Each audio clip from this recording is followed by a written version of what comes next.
that's better. We can see you now. Hello. How are you doing? So where are you based then? Are you in London or? Yeah, I'm based in central London, Elephant and Castle. Lovely. I study at the University of Westminster. So yeah, I was just going to ask, can you just tell us a bit about what you're doing? So you've obviously said it's for the learning and development, but yeah. So this project essentially is analysing the relationship between learning and development and the customer service standards and retention rates of English sales and lettings agents. So some of the core objectives, they include assessing the service standards of agents and exploring the industry and public perception of agents. So this research has all been approved by the university, obviously. It's for my master's thesis. So I'm studying for a master's in HR, focusing on learning and development, but I also work for a property management company, hence the sort of interest in the industry side. So yeah, that's essentially it. So I've been speaking to a lot of people from agencies, membership bodies, training specialists. So I was trying to get sort of more consumer angle. And obviously I know you have a wealth of experience, Charlie, in the industry in general. So it'd be good to get sort of your own opinions and also, you know, what the general sort of consumer opinions are. Yeah, absolutely. That's the general gist of it. So I've just got a bunch of questions basically to run through with you, if that's okay. Fire away. Excellent. So just to kick off a couple of easy ones. So what do you think the main skills and attributes are that consumers look for in sales and lettings agents? They first and foremost, they want someone who returns their calls, which is much harder. You just want to know what's happening. You want to be in the loop. And the number one complaint about the industry for as long as I've been in it has been lack of communication. People not calling back. Now, I understand the industry side's reasons for that, but nevertheless, from the consumer point of view, a consumer that has had an experience will normally say, no one ever called me back.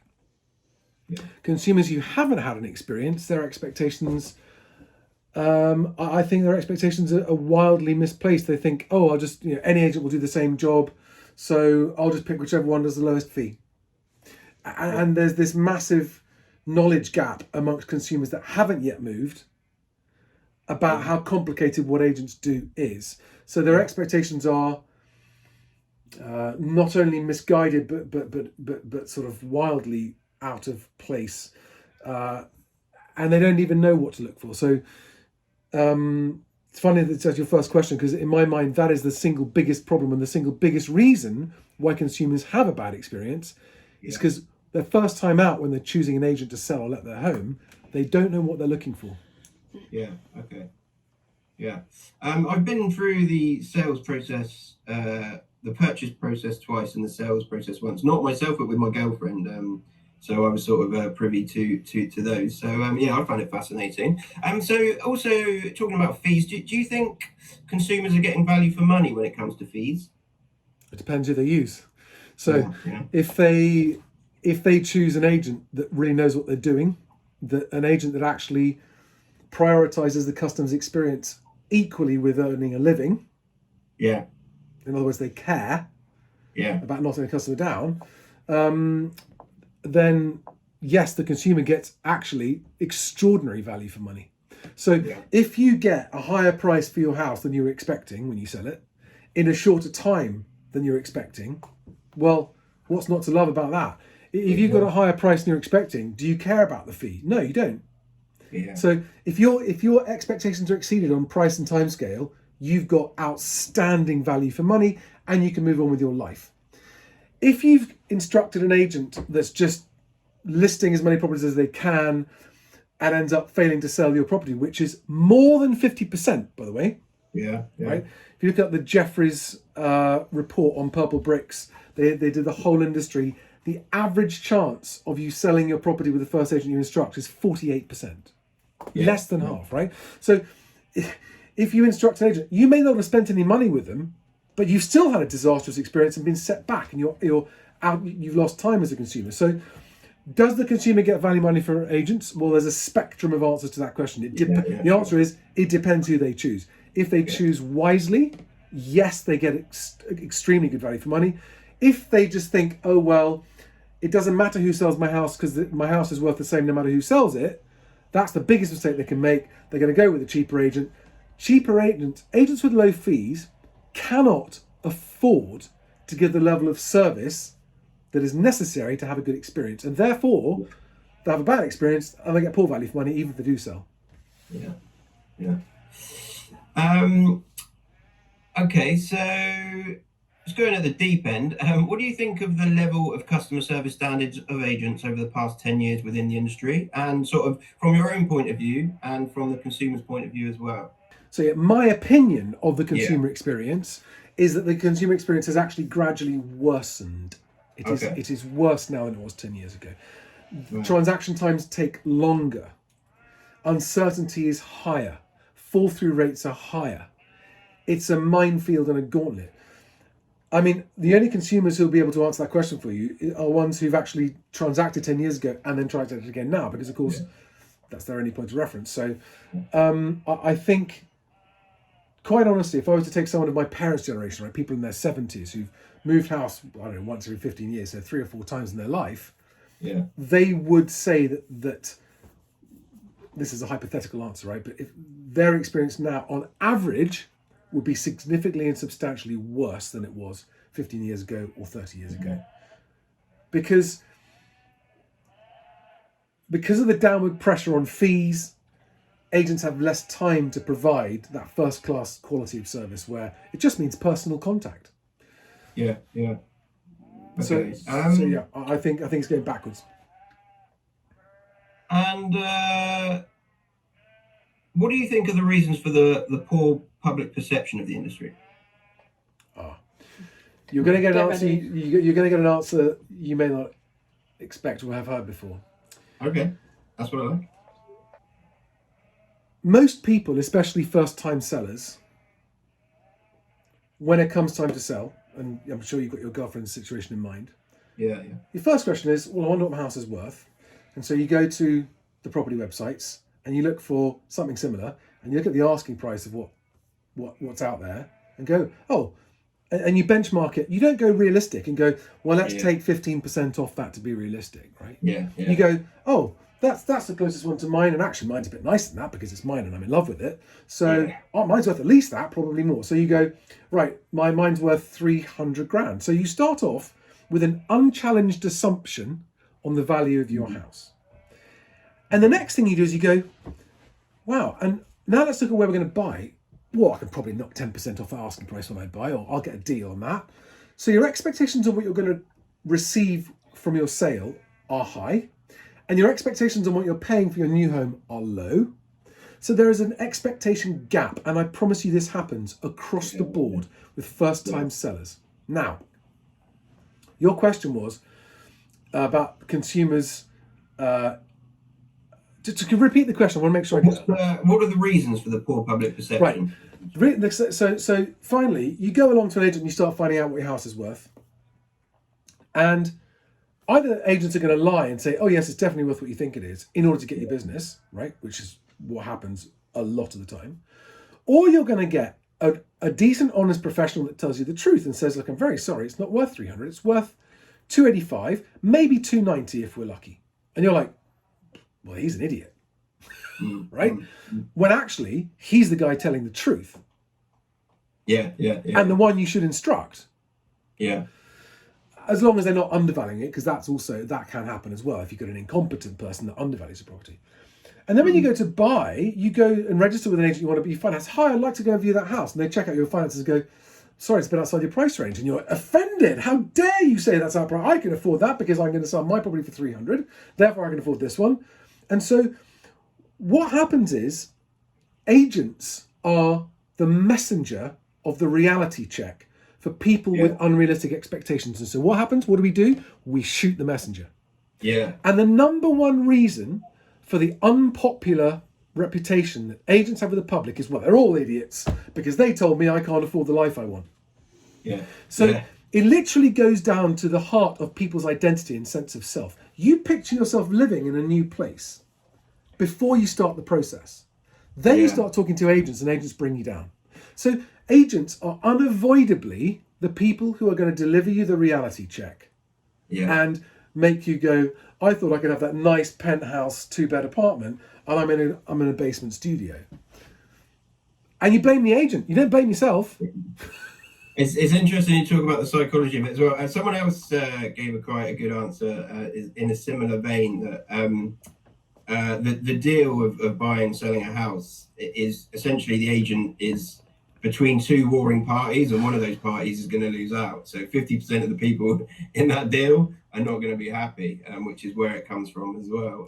So yeah, that's interesting. Yeah. And I agree with that answer you've had, but I would add to it that there's the agent in the middle of a transaction. There are two sets of solicitors. Yeah. There are often two mortgage companies, and possibly even a surveyor or two. So there are up to seven other parties involved in the transaction. And when any of those people fail or there's a problem, the consumer blames who? The consumer blames the agent. Yeah. So the agent gets blamed for any problems that arise. Yeah. No, it's interesting. So moving back to the agents themselves, what do you think of the current level of employee engagement within the industry? So are the agents, are they fully engaged with their agencies? Are they willing to go above and beyond the call of duty, so to speak? In a minority of cases, yes. And those are the ones where the owners of those businesses really look after their staff, make them feel part of a family, make them feel part of a cause, make them feel good about their job and pay them properly.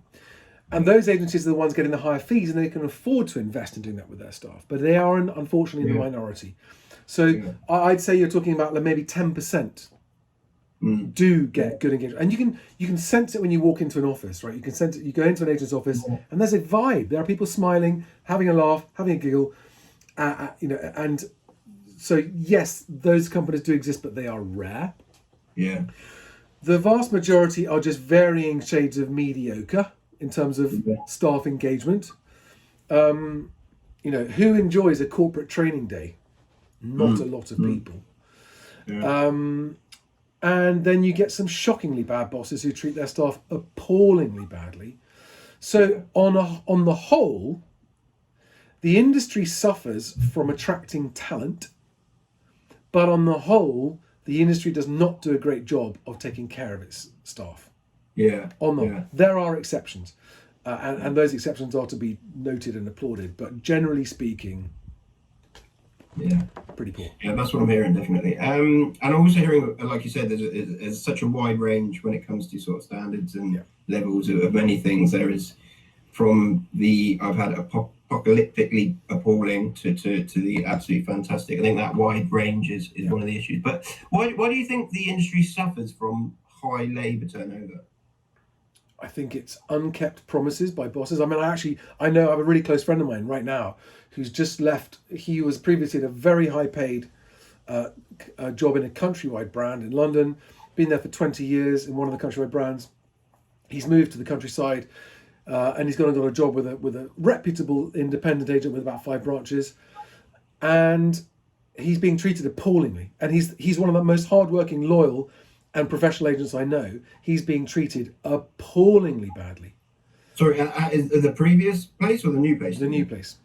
The new place, the smaller independent. Yeah. He got better at treatment at the big corporates. Yeah, he did. I mean, he was paid very well. He was paid to bring in high value instructions, which he did very well. Yeah. This new place has hired him to do the same. Hey, we'd like, you've got a track record of doing this. We'd love you to do it for us. And he's bringing in high value instructions, and all it's done is put the nose out of joint of the boss. Yeah. He's bringing in instructions at double the value of their average value, and people are just getting sort of having their nose put out of joint by it and going, well, that's not how we work. And he's like, well, I'm bringing in higher value instructions at higher fees, and there's this bizarre behaviour. Anyway, he said to me, well, I'm on a fixed 1-year contract, fixed salary, so I'm just going to sit this out. And then I'm going to go to a better firm that values my skills. Did he say why he moved from the larger corporate to the smaller company? Oh, he was moving out of London. So he'd lived in London. He wanted to move out to the countryside. Fair enough. So it was less to do with the companies. It was more to do with the lifestyle choice. Absolutely, yeah. Just fair enough. Changing time of life, growing family, that kind of stuff. Yeah. So in comparison, how do you think the industry rates sales and commission against improving the service standards? What's more important to them? How do I think the industry rates? Generally, what's more important, sales or commission, or improving the levels of service standards? This is money. This is money. It is just. Sorry, if you're asking for the industry as a whole, it's money. There are exceptions, and there are agents I know to whom the experience of each and every customer is as important as their earnings. Yeah. In other words, they value their reputation as highly as their income, because that they know their future income is pegged to their reputation. Yeah. But they are in the minority, those agents. They're the intelligent ones. Yeah. I think that's sort of, I'm not supposed to predict what my results are going to be for this research, but trying to put emphasis on, if you develop yourself and your reputation is better, then that leads to better commission, better income. So I think it's trying to stress that the learning and development, the self-development part of it is beneficial to the employees as well as the employers. That's sort of where I'm sort of heading. So what do you think the main motivators for agents are in regards to their performance? Staff or owners? Staff. Funnily enough, I know a lot of young people who join agency because they think it sounds fun, and they think it'll be a fun way to make a living helping people move house. And I've heard people say there's actual words. Yeah, I thought it'd be fun. I'd be out and about, be meeting people, seeing houses. Sounds fun. That's how they start. Then they get a sort of wet slap in the face with the fish reality check. I'm sorry, remind me the question. Refresh the question. What are the main motivators for agents in regards to their performance? Again, there's no one-size-fits-all answer here. Sure. In the corporations, you are required to hit targets, generally speaking. Yeah. Unfortunately, your targets must be met before anything else is taken into consideration. And therefore, that approach appeals to people who aspire to earn a lot of money. They want to make a lot of money, right? So they are driven mostly by money. There are a lot of people who are genuinely happy to make a good living helping people move house, right? And then they don't aspire to be rich or wealthy or anything else. They just like to make a good living, turning up to work, doing their job and going home. There's a lot to do that. But there are very few people. There are some, but they are in the minority, who from school are aspiring to be an estate agent because estate agents get such bad treatment at the hands of the press and are so badly treated on a daily basis by members of the public. Not all members of the public, but a lot and most. And they are, it is a job I wouldn't do for any money. Yeah. I could not put up with the behaviour of the moving public on a daily basis, because a lot of people only talk about agents' reputation in the industry, but no one ever talks about the consumer's behaviour when they're moving. Yeah, interesting. And I can promise you, as an impartial observer of both for the last 20-something years, the consumer's behaviour is as bad, if not worse, than the average agent conduct or behaviour. I mean, people behave shockingly towards agents. Shockingly. Sometimes it's deliberate. Sometimes they're openly rude. I can waste this person's time because they're an estate agent. Yeah. Right? And there's no regress screen for that behaviour. No, exactly. You're not the first person to say that. It's interesting. Everyone looks at the performance of the agents, but doesn't think about the behaviour of the consumer. It's an interesting point. So I have a few questions about training. Obviously, learning and development was a focus. When it comes to newly appointed sales and lettings agents, are they offered enough training by their agencies prior to sort of employment? No. They're on the whole, unless you go to a large, high-quality corporation where they have very high training standards. So there are some corporations that I know that they do have very, very high training standards, and that's good, right? They do exist. So there are some good, just amongst the corporates that all have training.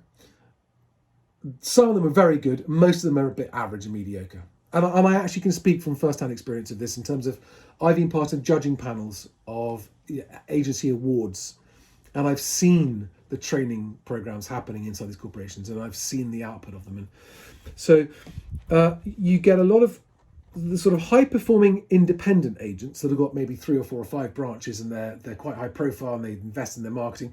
They tend to invest well in training, and they tend to, it's perhaps slightly less formalized, but you'll get a mentor in your branch and someone that will work alongside you, and they do go out of their way to make sure that they bring their staff up to the best they can be. Again, they're in the minority. Unfortunately, sadly, for the majority, I'd say for the sort of the top 25 to 30% are probably acceptable or better in terms of their staff training. The bottom 70%, I'm afraid, it's just shockingly bad. And part of that is down to their lack of resources, lack of money, lack of time, because it's so competitive to get any business and just meet your basic targets. And of course, a high staff turnover. So there's reluctance to train people that you think are going to walk out the door. And of course, that's a chicken and egg situation. If you look after them and train them, they're more likely to stay with you and do a better job. But as a whole on the industry, no, sadly, it's pretty lacking. And I know of stories of people who've turned up when they're first in the job and been told, there's your desk, there's your computer, good luck, off you go. That's it. Yeah, that's what I'm hearing. And what about sort of the same question for sort of existing agents, and as they get more experience and progress through their careers, are they offered enough sort of continuous learning and development, do you think, as they go? In a word, no. It's kind of down to the self-motivated people that do that, So people who want, I find there are individuals who understand the value of learning and development, and they will do it themselves.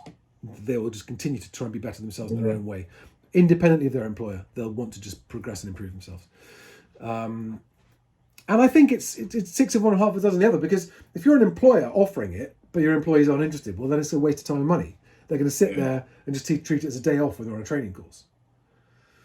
But if you are someone that's keen to learn and your employer's not offering it, then that's also a bit of a waste. So the best is when you get employers who do invest in training, and they take care to hire people who are keen to learn and grow. But the harsh reality is that, after a few days, weeks, months, years in agency of being treated badly by the public on a daily basis, it's very easy to lose their love. I mean, I know some very high profile agents who stand as champions of the agents publicly, and privately they're just saying, I can't wait till I'm out of this business. It's just horrible. Yeah. I think it's interesting what you said about sort of the onus being on the individual to train themselves as well. I'm hearing that quite a lot, which I hadn't really thought about before, and I wasn't expecting to hear that, I don't think. But even the more progressive, larger corporates, even though they offer excellent training, they still put the onus on the individual. But I think, you do need the kind of staff that are willing to self-develop, if you want to push things forward. So that's the sort of common theme that's coming through. And so broadly, what do you think of the standard of training of agents over the past 10 years? Broadly, rubbish. Yeah, across the industry. Improving. Broadly, it's just rubbish. No, it's not improving. Getting worse then, would you say? It's just kind of deteriorating. It's kind of just crumbling away. I mean, there are training organisations. There are people who. But the thing is that I know some of the best agents I know. They never got training. They just wanted to be good, and they became very good, and they learnt on the job, and they became excellent agents. And I know people who've been through lots and lots and lots of training, and they're still crap. Yeah. It's because it is. You cannot force someone to learn something they don't want to learn. Yeah.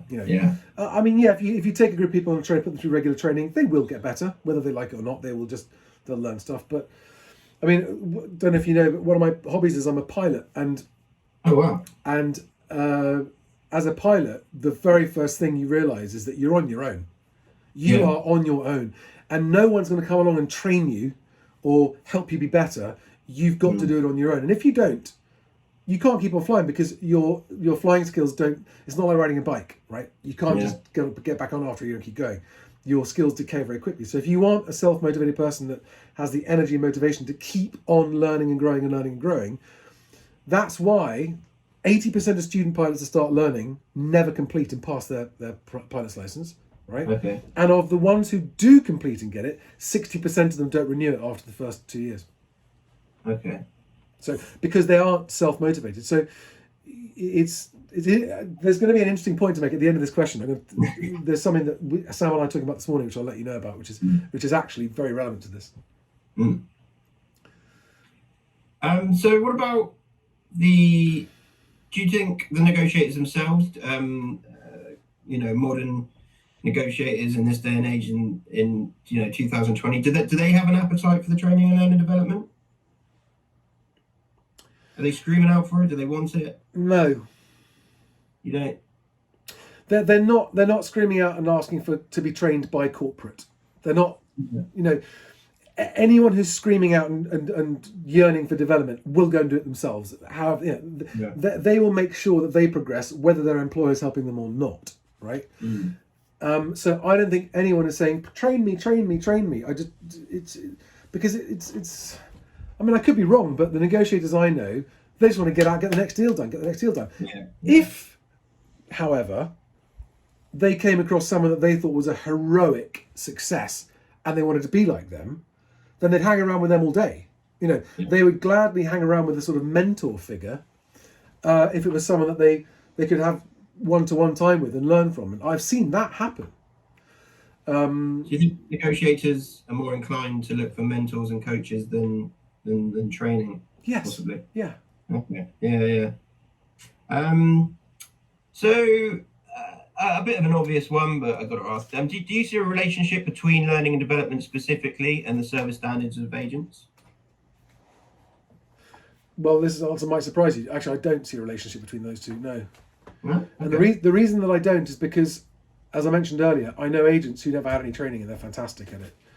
And I know agents have had lots of training and they're still shockingly bad and they still behave badly, etc. So, to me, the connection between the consumer's experience and the agent's attitude towards training and betterment is actually down to the individual's attitude. I'll give you a quick anecdote, right? Guy I was at school with. Yeah. Leaves school, doesn't go to university, goes straight to Foxtons in the 90s. Yeah. This is in the early to mid 90s. Becomes the youngest branch manager of Foxtons, managing their Notting Hill branch at the age of 23. Yeah. And becomes the most successful branch manager of Foxtons. He got no training. Yeah. He won more business than all of his colleagues in other offices because literally, because he and I used to go to the pub in the evenings and hang out and catch up, and he just said it's so easy. He said it's like taking candy from me. All I do is make sure I've returned every call before the end of the day, and I get the instructions, and they always say you were the only one who called me back. Okay. Right. Okay. In other words, his attitude was, I am going to treat my customers with courtesy and respect, and if they've called me and I miss their call, I will return their call. Yeah. And he said, my colleagues aren't doing that. So the point is, to your question, his customers were getting a great experience simply because he called them back, not because he'd done any training. And that was just down to his personal attitude. So learning and development can only enhance attitude. Yeah. Right? So enhance performance if someone's attitude is right in the first place. If you've got someone who sits there like that in a training session, and I've done it, I've done training sessions, right? Yeah. I've consulted to agents, I've done staff training, I've been on, given talks at events and that kind of stuff. And you see people that are just like this, and it doesn't matter what you teach them, what you tell them, what you show them, in their head they're like, nope, not interested. So no amount of battering them over the head with training and development in a corporate setting or in a structured setting, if they've got the wrong attitude, is actually going to mean their customers get a better service. It just isn't. Yeah, I think it's interesting as well. I think if agents hear stories like that, they're going to not see the need for training.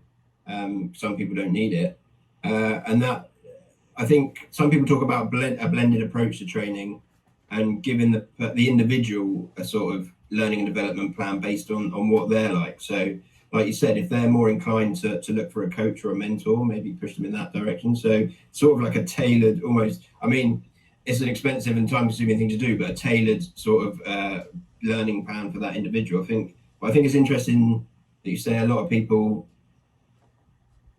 can be successful without the training. Yeah. And I think if agents see that, then that, you know, they're going to be inclined to think they don't need training. The thing is, training, in my experience, in a number of different industries, only really works when there is a very precise process to follow, a very precise single task to complete. And the thing about a estate agency is there is no other job that is more wide range, diverse and complex. There's a link I'll send you, which is the 32 steps of what agents have to go through to get a property sold or let, right? It is by far the most complex job of any industry outside medicine. Yeah. I'd say it's more complicated than law. Yeah. Right? Interesting. Because law, there's a process, there is a prescribed process. But in a estate agency, you've got to react differently to everyone you're talking to. You've got to know how to listen, how to observe, how to figure out the best way to talk to that customer to get what you need and what they need. You're negotiating between multiple parties. The breadth of skill sets is unlike any other job or industry. And for that reason, and of course, the other thing is, a branch in one borough of London and then a branch of the same company in another borough of London have got two totally different customer profiles. Yeah. Totally different needs in how you handle those customers. And if you try and teach your staff a one-size-fits-all approach to handling customers, it's not going to work. It's just not going to work because every customer needs their personal circumstances and their situation handled in a way that works for their personality type, their situation, whether they're young or old, high-tech, low-tech, are they divorcing or is it debt, or is it... It's like... And so estate agents need to be bloody Houdinis and chameleons to be able to deliver a good service to everybody. And you cannot teach someone that in a room with a blackboard. Yeah. You can only teach that on the job effectively, I think. So I'm not saying training isn't needed. Yeah, yeah. But I'm saying that the kind of professional training and development that happens in most industries doesn't work in the estate agency. Now, if you're teaching people about regulations and laws, that kind of stuff, yes, of course. That is a syllabus. You need to understand it. Go and sit in the classroom and learn it. That's fine. That's basic training of the legal requirements of your job. But that's not something that translates into better customer experience. Yeah. That's just a basic, everyone should be taught that, right? But in terms of actually consumers as a whole getting a better experience, the customer, your only experience is of the person that you're dealing with. Yeah. Not the brand, the person that you're dealing with. And you can't train all your staff to be the same. Yeah. Yeah. It's interesting. I think, like you said, some people go into it because they think it's fun and they don't realise how much of a hard job it is and how many aspects there are, how many people you have to deal with. Also interesting that I was saying a tailored approach to the agents, but agents also, it sounds like they have to tailor their approach to the sort of the deal or the area. Absolutely, and the ones who do that are the ones who get the best results. Like that, and then you say like blanket training and things like that are not relevant because they're all it's very interesting, very interesting. A couple of themes emerged in the data as the project's gone along. I've just got a couple of questions related to that. Do you think agents are encouraged and offered clear lines of career progression? Yes. Yeah. I think it's fairly straightforward. It's like, good negotiator, and then you can progress to become a valuations manager, a business winner, if you like, and from there you can go. If to branch manager, and from there you can go to area manager if it's a bigger one. But actually, I think for most people, the career progression is run your own business. If you're good at it. Yeah. Yeah. Now, that's not for everyone. There are some people who don't want the hassle of running a business, and I get that. Yeah. I really do get that. But there are people who, there's an amazing lifestyle to be had, and I've seen it. I've got friends and clients, estate agency clients, who have a fantastic life on the back of being a great agent, having set up on their own. Yeah. I think sort of one of the sort of criticisms of the career progression is that it can sometimes be a bit slow if you've got branch managers that don't necessarily move on, or branch managers and often, like they said, branch managers like that will then go off and start their own company. So I think the sort of suggestion was that it can be slow and frustrating for people. Well, then move company. I mean, it's like if you're good at what you do, and you feel that your employer is holding you back and the career progression is too slow, there is another agent who will jump at the chance to hire you. Because agents with that kind of attitude and progression are rare, and recruitment in agencies is a real challenge. So if you've got a hungry, competent, successful agent who's feeling like the career progression is too slow where they work, someone else will snap you up. Yeah, that's the guy you want, yeah. So I spoke a little bit about branch managers there. How much do you think how much of a role do branch managers play in the sort of training and development of agents? Everything. That's your daily boss. That's the person you come into contact with every morning you walk in the office, the person who's checking what you're doing, seeing your results, the person that you go to for help with closing deals. The branch manager is the mentor. Yeah. I think there's been some suggestions maybe in the research that because branch managers are often come from the senior sales negotiator position. Yes. Now they still have fees to earn. Yeah. So therefore their focus may not be on managing and developing the team so much. Mm-hmm. They may get distracted. Do you think that or see that? Yeah, and that comes down to a mistake in their remuneration structure. So I don't know if you've ever heard this expression, people don't do what you say, they do what you pay. Okay, yeah. Right. Yeah. So if you're the person that promotes that senior sales negotiator to branch manager, and then they don't do the job how you want them to, well then you didn't motivate, you didn't incentivize them correctly. So if they're still trying to close their own deals, that's because that's what you're still paying them to do. Yeah. But if you incentivize them based on the success of their team, then that's what they're going to do. Right? Yeah. If they get zero commission from their own deals and only get a commission from their team's deals, guess what? They'll become a great branch manager because they will help their team. So, that is a remuneration structure problem. Yeah, that's what I'm looking into. So I have, getting towards the end, I have a few questions about sort of qualifications, regulation and licensing. Yep. There seems to be quite a few choices when it comes to qualifications for agents. Do you see that as a good or a bad thing? I only know of one qualification. So Property Mark. Yeah. Then there's a new one called CPAP. Never heard. There's some other, I think. From a consumer point of view, from the consumer point of view, if you're asking for me from the point of view of the consumer, they don't care. They don't care. Yeah. Consumers don't care. They literally don't care. They're like, will you get me a good price for my house? Great. I don't care whether you're qualified or not. It's it's a topic that's endlessly debated and talked about. Yeah. But actually, some of the best agents I know, genuinely, and I mean not just the best performers, but the ones who look after their customers the best, don't have a qualification. Yeah. And I know agents that have got all the qualifications, and they're shocking. Yeah. So, the government thinks it's a good thing, and they've got this new ROP, the Regulation of Property Agents idea coming in. Yeah, next question. It's going to be sand. It's just going to be pouring sand in the engine. It's just, I get why in theory it's a good idea. I get why, in the eyes of some agents, they think it makes them look more professional. Well, only when they're looking in the mirror, they'll feel more professional because they've got. I know, I've got clients and friends who've got the qualifications and they've just gone, it's never done any good for me whatsoever. That's in sales. Lettings is different. Lettings has got so much more legislation and pitfalls and flaws and so much more knowledge and expertise that landlords rely on. But lettings, I have a different opinion on. I think it's important for an agent to have qualifications in lettings. You're dealing with people, you're dealing with homelessness, people's homes, you're dealing with all kinds of housing problems, and they're very, very important. And in lettings, I think qualifications are important, and I think Property Mark's lettings side is a valuable thing. I don't think the public care still, right? I think landlords will go with whichever agent makes them the most money. That's all they care about. And tenants are going to go to whichever agent's got the property they want. So the public are, again, indifferent to qualifications, I think. On the whole, there are exceptions. But in sales, customers couldn't care less. They couldn't care less.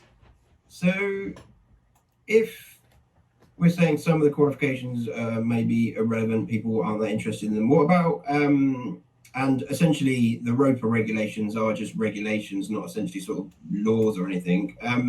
Do you think licensing would change opinions? Would that improve things? Generally, do you think the industry should be licensed? The answer to that depends on whether or not things are enforced. I think licensing doesn't actually improve the consumer's experience. Yeah. What licensing does is it punishes the 95% of honest, or 99%, whatever the number is, right? It punishes the honest majority in order to try to filter out the dishonest minority. It's a hammer to crack a nut.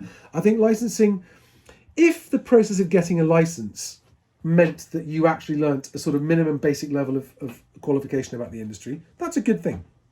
That's definitely a good thing, and that will translate into a better experience for the consumer. Only insofar as there's less chance of consumers suffering because of an agent's legal incompetence, so to speak. And that happens a lot, right? Yeah. Would it translate into a better lived experience for the consumer? Not really. So licensing, it would depend on its execution. It would depend on whether it just became seen as just a money-making roadblock to everything.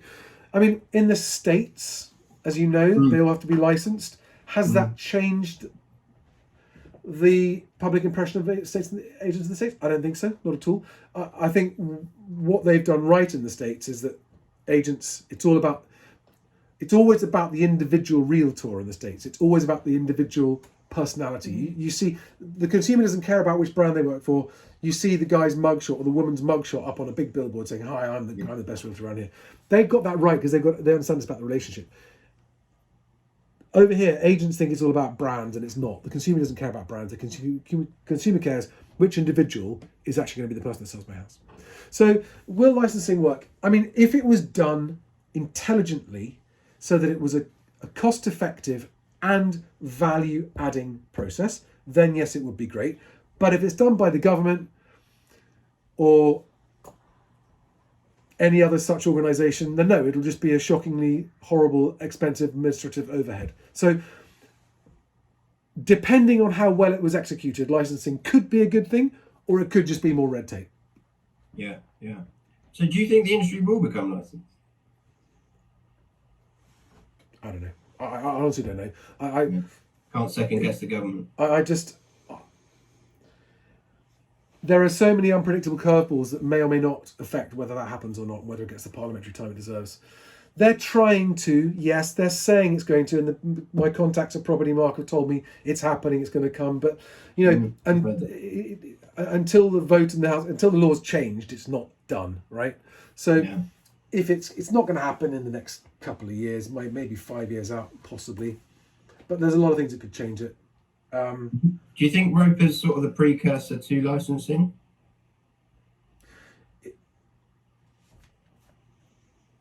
I don't know. It could be. Be. I'm a little bit kind of disinterested in the licensing and regulation side because it just doesn't make any difference to the consumer's experience. Well, it helps eliminate the rogues. It does help to eliminate the rogues, but the rogues are in the minority. I think too many people confuse incompetence with roguishness, and the two things are different. An incompetent agent is not a dishonest person that's trying to, screw you over. They're just not very good at their job, and so you have a bad experience. They're not a rogue. Rogues are the ones that go out of their way to stiff you and to get a deal over the line at your expense by breaking the rules. They're in the minority. They do exist. They exist in all companies, but they're big and small. And small. Yeah. Yeah. I think I thought before the project started and I started doing the research that ROPA and licensing would be a bit more, I'd talk about it a bit more, but it just seems that we don't know. Could it happen? Who wants to second guess the government? So it hasn't become as prevalent as I thought it would be. So just finally, to sort of summarise, do you think there is enough focus on the improvement of customer service standards generally within the industry? The industry would say yes. The industry would say they're focusing on that all the time. Yeah. The industry thinks it's focusing on customer service. Yeah. Every agent you talk to thinks that they are focusing on customer service. Yeah. Oh yes, totally. Customer service, number one priority, absolutely fine. They'd all say that. Well, the consumer experience would suggest otherwise. Yeah. And as an affectionate supporter of the industry, because I respect the job that they do, it's a very difficult one, a very important one. I would respectfully disagree with them that they think they're focusing on customer service, but unfortunately they are forced to focus on winning business to stay in business. And therefore they're always prioritizing cutting each other off at the knees, slashing each other's throats to get business, more than they are focusing on customer service. Yeah. And just finally, what do you think the future holds for the industry in regards to sort of training and improving service standards? Well, funny you should ask. I don't know what plans are in the rest of the industry, but precisely because of this problem, and I think you've understood my overall take on this. Yeah. I am literally just about to launch a totally different approach to allowing the industry to improve. That's going to confuse and befuddle a lot of people, because this is unfinished wording, but I'm going to be hoping to lead a revolution through a YouTube channel that is open to anyone in the industry, anyone, it's just wide open to the public, anyone who just wants to be the best they can be at their job, despite their poor boss, right? Anyone who wants to know how they can improve in their job, how they can be better, how they can progress their career, whether they work in a small, medium or large agency, whether they are junior, medium or senior, whether they're the owner of a business or the receptionist. But the intended audience for this is forward-thinking people of any age, from any agency type, who are keen to learn. Okay? Yeah. And what I'm going to be doing is sharing. I've never been an agent. Yeah. I've worked with agents and for agents for over 20 years. All the large corporates of mine have been clients of mine at some point. All the big names. And I've worked with big, medium and small up and down the country. And I have seen everything. Yeah. And I've seen what works. And what I've discovered is, which I alluded to earlier, is that it all comes down to attitude. And it is possible for any agent in any company, no matter how bad their boss is or how bad their training is, to be great at their job. Yeah. And I'm going to offer all of the things that I've observed, witnessed, learnt from, experienced by working with agents. So this isn't me giving advice. This is me sharing what I've observed that works. And it's and it will be strictly limited to things that require no money, no equipment, no products. Anyone can start doing these things from the moment they finish watching my videos.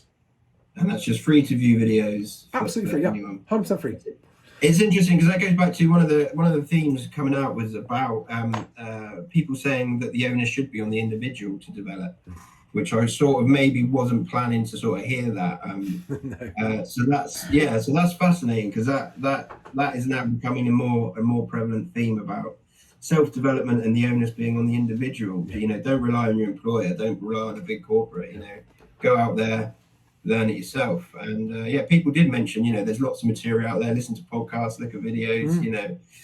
So that's fascinating. All the material that's out there at the moment is all the training material out there, and the agency trainers. It's all a bit corporate. It's all a bit formalized, all a bit structured. Yeah, my YouTube channel is going to be just telling stories of things that I've seen. It's going to be fun. It's going to be anti-corporate. I don't want any brands involved. I only want people involved. I don't care where they work. It's just the people. Just come and watch these videos, and I will share these pearls of wisdom that I've gathered over the years. I mean, a little anecdote. Before I even got into the industry, my girlfriend went to work at Foxtons in the 90s. Okay. After 6 months there, she hated it. And she came home one night in tears going, it's just a horrible place to work. And I said, well, look, either leave or embrace the opportunity to make a lot of money, because that's all they want to do, yeah? Right? 6 months later, she broke the record for the most exchanges in 1 month and got 21 exchanges in 1 month out of their South Kensington office. Insane. Based on the advice I gave her about how to approach her job. So, you know, I like years before I even got in the industry, I had two of my best friends and a girlfriend working, and I was spending every night hearing about estate agency. Yeah. So I think one thing I've heard as well is people saying about involving getting senior members of their team in to share their experiences, and apparently agents are really responsive to that, just hearing the stories, what they did wrong. So I think that kind of experiential sort of learning seems like a way to go. Like you say, things are too corporate. Yeah. You can't put a blanket over all training. So these type of things are sort of different ways of approaching learning and development. That's what I'm going to be looking at. But yeah. So that's all the questions I had. Did you have anything else you wanted to add, or any other questions or anything? Oh, this has been an interesting conversation. So I mean, I don't know if Sam's already asked you, but I'd quite like to just cut this into a video and put it on the YouTube channel. Oh, feel free if you want to. Yeah. I didn't really comb my hair, but well, no, me neither. Me neither. Okay. Yeah, no, I'm more than happy for you to do that. Yeah, so it's been really interesting. I feel like I've got more of a sort of honest view from yourself than some of the other people I've spoken to, and possibly a different view, which is really good for sort of comparison. So that's going to be invaluable. Lots of new things cropped up there, so that's going to be really good for the project. I think that's because. Sorry, no, carry on. Once the project's finished and all written up, of course, I'll send you a copy. You can have a look, sort of thing. But yeah. Yeah, so what I've learned is anyone who's, and I say this with affection and love because a lot of it's my best friend as well, anyone who's been an agent or been in agency appears physically incapable of understanding the consumer viewpoint. They just cannot see it. They cannot see it. They're so fixated on their business, their instructions, their processes, everything else. From their side of the fence, they cannot see it from the consumer side of the fence, which is why you get a different view from me. Yeah, it's been fascinating. Cool. So well, I really appreciate your time. Been good and Samantha, thank you for arranging everything. Thank you for helping out as well. Like I said, when it's all finished, I'll send you over a copy. You can have a little look. And if you do put anything up that's got me in it, send me a little link. All right. That'd be fantastic. Yeah. All right, guys. I won't take up any more of your time. And once again, just thank you for your time. It's been really, really insightful. And I think it's going to be invaluable for the project. So cool. So thank you very much. All right. Good. You're welcome. All right. Nice to meet you. Yeah, nice to meet you guys. Enjoy the rest of your day. Yeah. Okay. Take care. Bye. Bye. Bye. Well, that was actually very interesting. Yeah. The bit that he was saying, he made a point about 15 minutes in, about, do you think agents need training to be better at their job? Which was exactly what we've been talking about this morning. Yeah. Which was how to be a better agent. Yeah. And he's obviously looking at it from a university point of view, a master's view in, right, let's find a way to make agents better. Yes. We'll find a way that the consumer get a better experience, yeah. Which, if he can as well, from another point of view, that's great. Yeah, that's cool. That went on longer than I thought it would. It was an hour nearly. Well, you do talk quite a lot. I don't know what she's talking about. You're always really surprised, like, oh my god, that was ages. I'm like, I know.